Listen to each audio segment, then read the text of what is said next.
Habari ya saizi ndugu mtazamaji wangu wa channel hii, naamini uko mzima wa afya. Leo nataka kuongea na wewe au nataka kuambia juu ya swala zima la mazingira.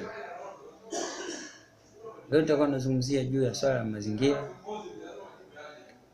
ambayo itakuwa imebeba sana maana ya mazingira ni nini, na pia nitajikita sana katika kuelezea misitu, umuhimu wa misitu, yaani faida za misitu. Kwa nini wanasema kwamba tunza mazingira au misitu ni uhai? Wanamaanisha nini? Ndio leo sasa nataka tujadili hicho kitu kwa pamoja, tushirikiane wote kwa pamoja. Tukianza na maana zima ya mazingira. Mazingira ni kitu chochote ambacho kinamzunguka binadamu. Kwa mfano, miti, mawe, milima, hivyo vyote vipo katika mazingira na pia unaweza kuvitemu kama mazingira. Sasa leo nimesema kwamba nitajikita katika kitu kimoja tu ambacho tutajadili hapa, ambayo ni nini? Misitu. Misitu ni kundi la mimea ya jamii moja au jamii tofauti ambayo ipo pamoja. Katika misitu kuna vitu mbalimbali, kuna misitu ya miti. Kama nilivyotangulia kusema kwamba katika mazingira kuna miti, nayo ni mojawapo ya nini? Ya mazingira. Na pia miti au mimea ni viumbe hai. Ndugu mtazamaji wangu, misitu ambayo inabeba miti ni viumbe hai, mimea hiyo.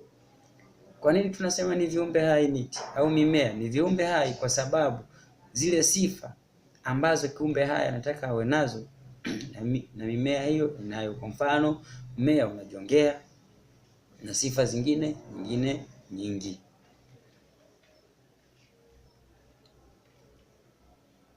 Kwanza, kuna changamoto nyingi ambazo zinaikumba misitu, na sana sana nchi zetu hizi zinazoendelea unakuta kuna misitu, kuna changamoto nyingi katika misitu. Changamoto kubwa ambazo sana sana inazuia misitu au inapelekea misitu kuharibika au kuharibiwa. Cha kwanza, nchi zetu hizi zinazoendelea ni umaskini. Jamii nyingi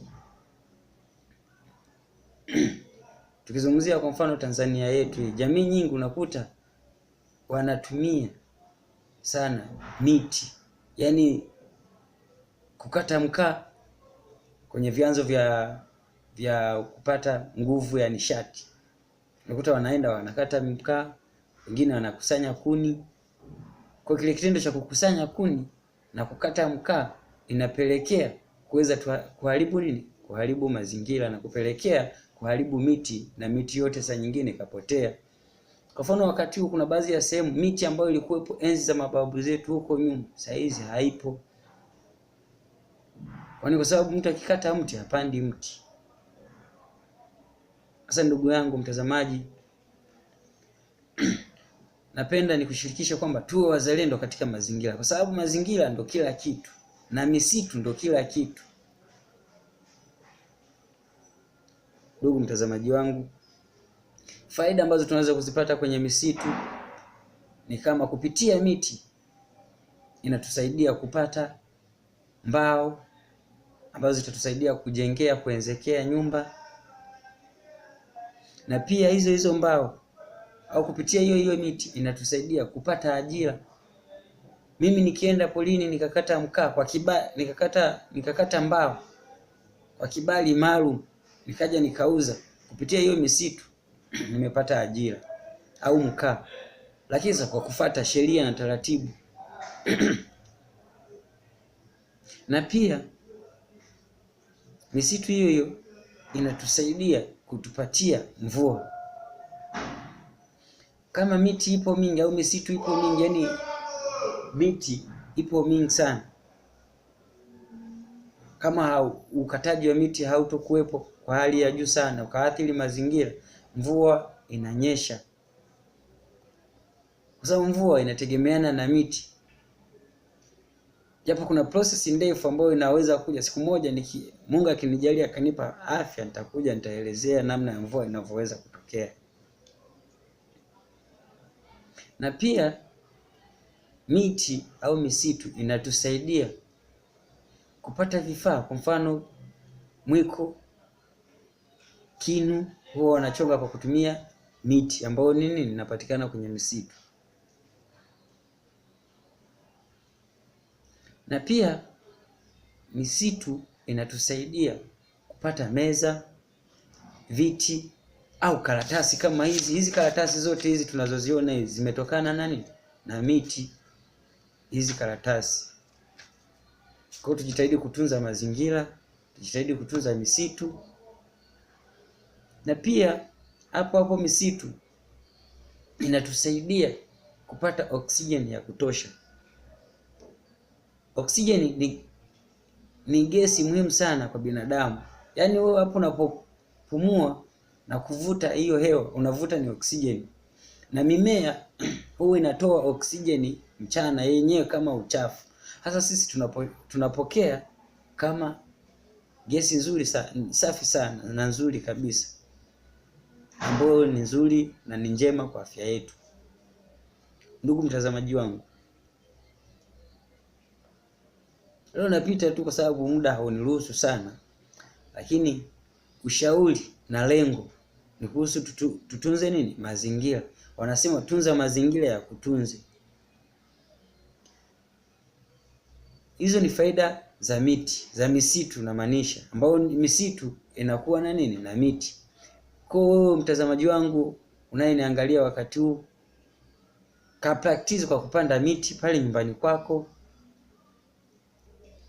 Ukiona mtu anaharibu mazingira, mshauri, mwelekeze kwamba usiharibu mazingira, kwa sababu ukikata mti hivi leo, ukiendelea kukata, usipopanda ukikata mti, natakiwa ukate mti, panda mti. Usipokata mti na kupanda miti, ndani ya miaka 5 kizazi kijacho nyuma wataishi kwa shida.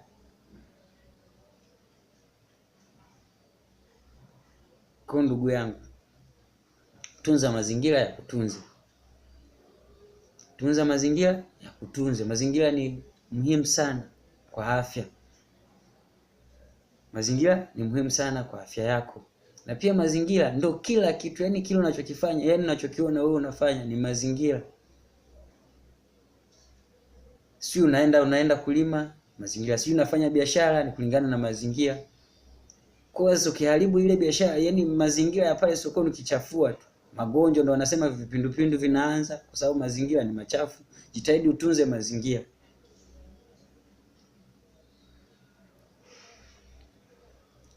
Hili swala cha msingi tu ni kuelimishana kwamba jamani, mazingira ni muhimu sana. Umuhimu wa mazingira ni 1, 2, 3 kama tulivyokwisha kuona hapa kwamba misitu ina faida gani, na hiyo misitu ipo ndani ya mazingira. Kwa hiyo tukitunza misitu na mazingira yetu tuyapende. Pale nyumbani, ndio maana mbu wengi sana wapo huko, unakuta watu wanaugua malaria, ni mazingira. Kama kuna kichaka pale nyuma ya nyumba yako, wewe fyeka, safisha tu, aishi vizuri. Naamini tumeelewana. Naomba nikutakie siku njema. Karibu tena kwa kipindi kingine kijacho. Usisahau kutoa maoni yako, comment. Ubarikiwe sana. Kwaheri.